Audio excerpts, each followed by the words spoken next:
So this video is going to be a little different. I want to speak to the inner child in all of you from my own inner child, because most likely if you're watching this video, you have been through some traumatic things in childhood. I know I have. I come from a divorced family at 16, at 15 actually. My mother passed away, and my father was very physically abusive, on top of the family in general being mentally and emotionally abusive in their own ways. But I think the first thing that we all need to come to terms with is that it's not our fault. There's nothing wrong that we have done, and we might have done our wrong, and we could take accountability for whatever wrongs that we did. You know, if we've said terrible things that we didn't mean, or maybe we've attacked younger siblings out of frustration because of whatever trauma that we've been through, we can take accountability. But I think the most important thing to first admit to ourselves is that this family trauma is not ours. We were born into it. And there is no amount of work that we can do to change the past and what has happened to us. We must work with what hand we've been dealt. And maybe this will be a little helpful if I share my own story. So I've been, ever since I left my father's house when my dad won custody in 2001, I left my father's house in 2009 for the first time, having the independence that I was seeking, getting away from that abusive environment. And I didn't speak to my father for 5 years. In that 5 years, I decided to start pursuing music professionally, and I started actually discovering myself more when it comes to, you know, artistic expression, physical expression, however I choose to show up, you know, in social situations. And, you know, obviously because of the abusive environment, there was a lot of identity crisis going on, thinking I needed to, and I think a lot of us when we're younger think this way anyway, but there was a lot of like thinking I needed to be a certain type of person, talk a certain way. You know, now I've just fully embraced who I am, whatever, you know. But it's been a very helpful 5 years of going through a lot of personal growth. And in 2012, I discovered meditating. I got deeper into philosophy, and I started embracing more of an authentic version of who I am, you know, less dyed hair, and, you know, trying other people's jokes and mannerisms, and more so kind of just showing up as who I am and seeing how that works. Still, there was a little bit of social reservation because I had not been going by my real name for some time. And I was also very afraid of being judged and not accepted. But it felt really good to just be more authentically who I am, more emotionally vulnerable and open. And also through meditating, addressing a lot of the abuse that I've been through. So much so that a year later in 2013, when my father reached out to me, and my grandmother on his side passed away, I was able to speak to him and attend her funeral, and on my terms invite him back into my life. And since then, I mean, it's been over 10 years now, but since then, we've had numerous heart-to-hearts where we peeled back certain layers, and I forgave him for a lot of stuff while also still holding him accountable for all that he's done. But because of the unique situation that he was in, where his mother passed away, and my younger brother wanted nothing to do with him, and the family dog passed away. So he was losing a lot of lifelines. And after not talking to me for 5 years, he started to appreciate me as his son. And so without me even having to challenge him, he was able to admit wrong in areas that he normally, when I was growing up with him, never would even address as a wrong. So, and the thing about something like that is that most of us don't get that kind of closure. So I do realize that my situation is actually pretty unique.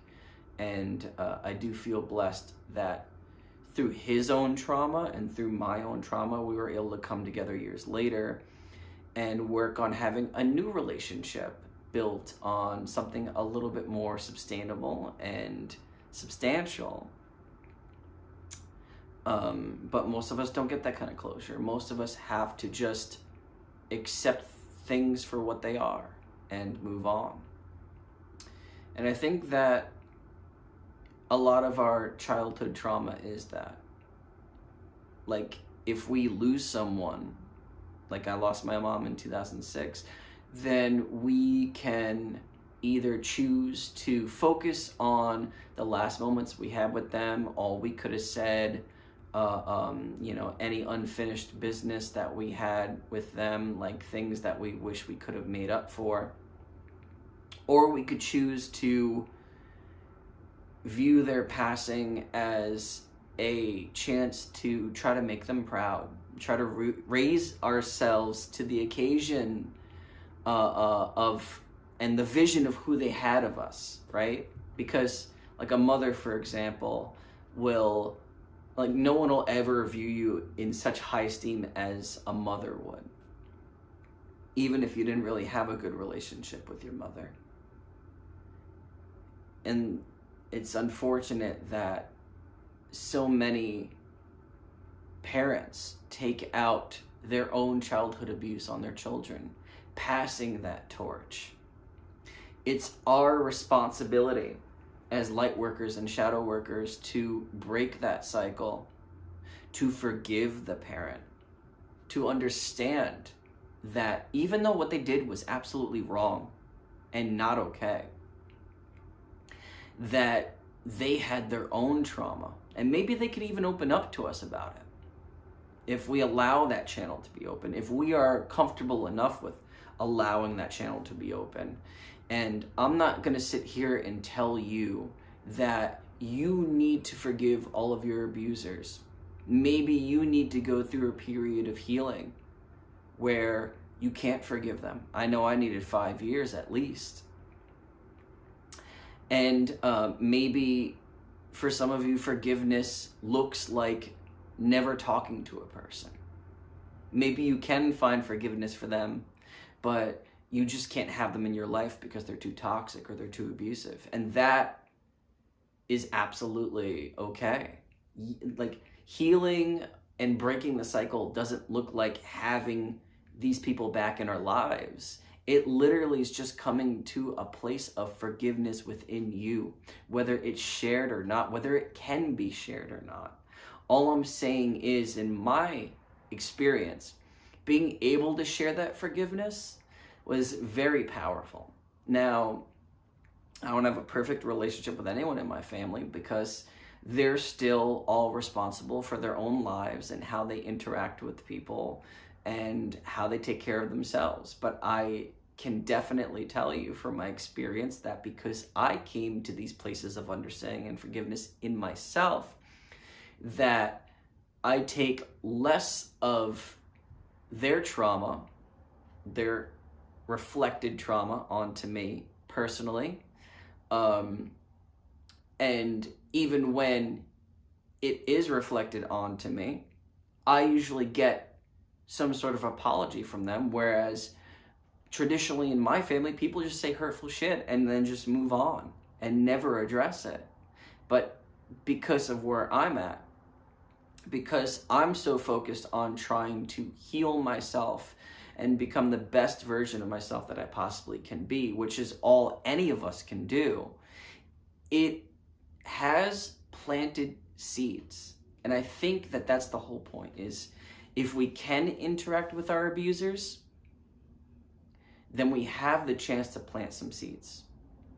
But if we can't interact with our abusers, then I do believe that we still can find that place of forgiveness within ourselves and not pass that abusive torch down to our own children, or to just random people at work or people that we meet on the street.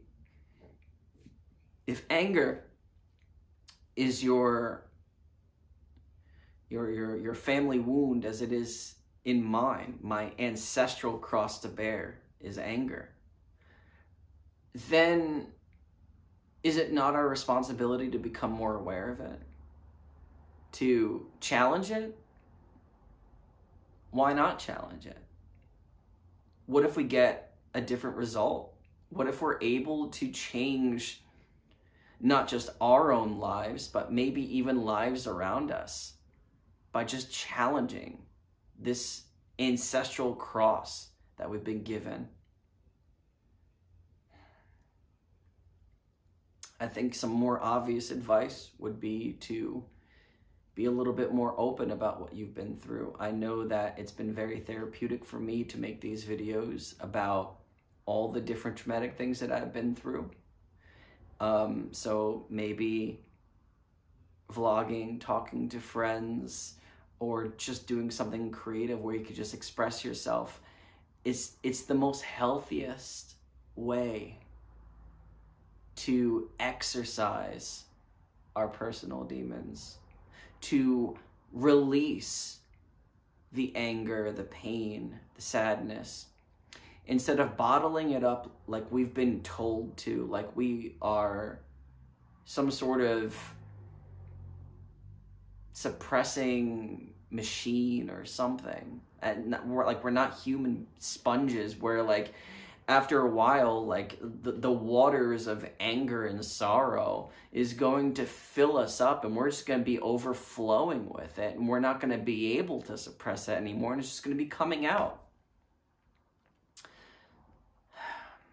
We need to express ourselves, maybe through physical activity. I do a lot of different things. I like to do poetry, music. I like to run. I like to go to the gym. I like to do yoga. All these things help to get out different energies that are bottled up in my body, which are fueled by trauma and emotional suppression and emotional release through yoga or meditation or therapy, which is a big one. Or just talking to friends, maybe a partner. It's the most helpful way. We need to let go of what we've been carrying, because it's not just our own trauma. We've been handed a torch, and I think it's our responsibility to drop it. So with that said, I hope you do some deep inner child healing, and that this video has been helpful for you in your journey. And I hope you have a good day.